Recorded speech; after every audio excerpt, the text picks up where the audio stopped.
Nessa eleição, antes de mais nada, a gente precisa pensar o que está em jogo para a cidade.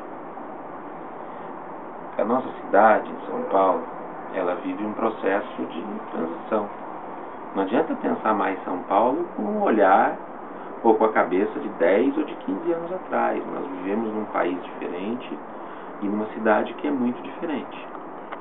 O que a gente vê ainda nessa eleição é muitas vezes as pessoas pensando com essa cabeça como se governar São Paulo fosse simplesmente vou fazer mais isso, vou fazer mais aquilo. O que está em jogo é muito mais complicado. É como que a cidade pensa o seu futuro. E como é que a gente constrói uma liderança para levar a cidade para o futuro. Porque São Paulo corre o risco de ser uma metrópole absolutamente decadente, de ser a cidade global que foi sem nunca ter sido.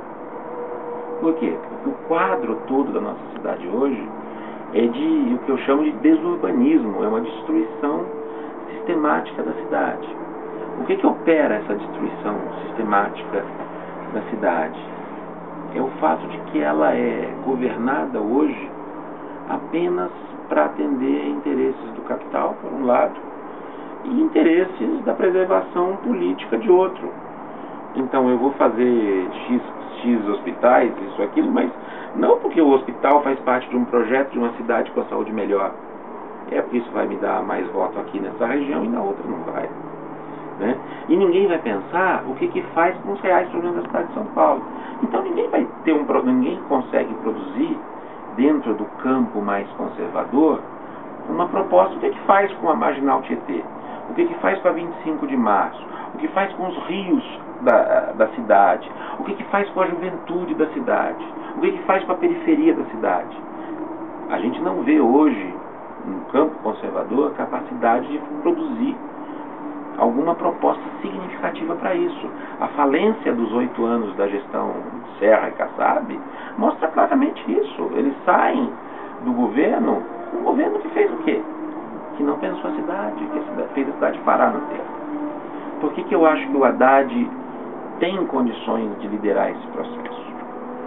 Antes de mais nada, a gente não pode ser ingênuo nem cínico. A gente está operando no campo da política com todas as suas restrições. Uma restrição importante é que em política faz mais quem tem base social. E a base social que o Haddad conseguiu reunir em torno dele é uma base social muito mais aberta a pensar mudanças, porque reflete muito mais a diversidade da cidade, reflete muito mais as várias demandas que estão colocadas, especialmente pelos setores mais pobres, pelos setores que pensam a cidade não simplesmente como instrumento de acumulação de riqueza com base na produção de imóveis, por exemplo, que é o caso nítido do Kassab, que transforma a cidade numa grande operação imobiliária. A candidatura do Fernando Haddad, as limitações que tenha, e é claro que tem as limitações e que os grupos que apoiam têm as suas limitações, porque isso aqui não é o mundo da perfeição. É no campo do possível, é a única capaz de articular propostas realmente inovadoras, de fazer esse debate avançar. Senão a gente vai ficar nesse rame-rame em que nós estamos. Que eu faço mais isso, eu faço mais aquilo, eu sou mais competente que você, eu fiz mais, eu sei mais daquilo.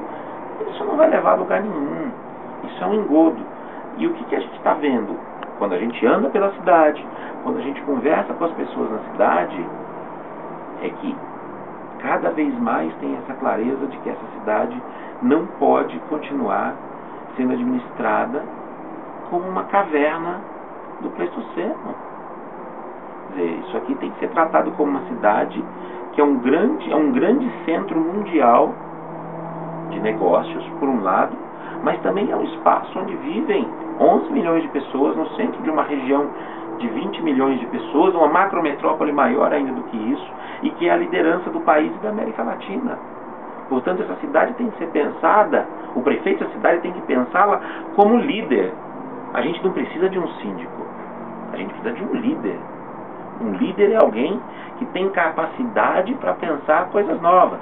Eu me lembro de uma um evento que eu estive com o Fernando Haddad e alguém comentou com ele sobre o problema da inclusão digital. Tem vários lugares da cidade que não tem acesso à internet rápida. O que ele perguntou imediatamente? O que precisa para ter? O que a prefeitura pode fazer para que tenha? É esse tipo de olhar que é necessário. Vejam, ele imediatamente entendeu a importância disso e falou: o que eu faço? E na sequência lançou uma proposta. Poxa, então vamos desenhar uma proposta para iluminar com banda larga várias áreas da cidade, vários pontos públicos, para que essa cidade seja uma referência no uso da tecnologia. Gente, nós estamos no século XXI. Nós temos que pensar a cidade a partir do uso intensivo da tecnologia. É isso que vai anunciar. Cidades ditas globais, as cidades dinâmicas, elas são, antes de mais nada, cidades que aproveitam o potencial tecnológico, que produzem tecnologia, que atraem os principais cérebros produtores de tecnologia, onde criam condições para que as empresas que produzam tecnologia nas suas cidades, que são, portanto, centros de conhecimento. O Haddad, por exemplo, traz a ideia de fazer em São Paulo fazer de São Paulo um grande centro tecnológico. Essa ideia é uma ideia de olhar para o futuro.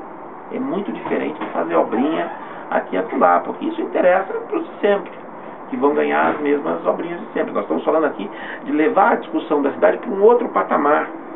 Não adianta pensar São Paulo com o olhar do século XX. O século XX já acabou, já foi, já passou. Nós temos que pensar daqui para frente. Daqui para frente, quem é que tem condições de fazer essa transição? É esse grupo reunido em torno da candidatura do Haddad, na minha opinião. Por quê? Porque são as forças sociais que são progressistas. Quem que está apoiando o outro lado da candidatura? Os caras que estão defendendo, que lutam contra a criminalização da homofobia. Quer dizer, os caras que querem continuar tendo o direito de xingar, de chutar, de falar mal, de discriminar os homossexuais, por exemplo. Isso não é uma cidade que vai olhar para frente, que vai olhar para o futuro. Também não vai construir uma cidade que vai para frente os grupos que vivem de criar escassez no espaço urbano para vender imóvel mais caro, que é a indústria imobiliária, que o metrô faz isso, que o próprio metrô cria escassez, que produz metrô aqui não produz lá, a falta de investimentos na periferia, tudo isso gera o quê?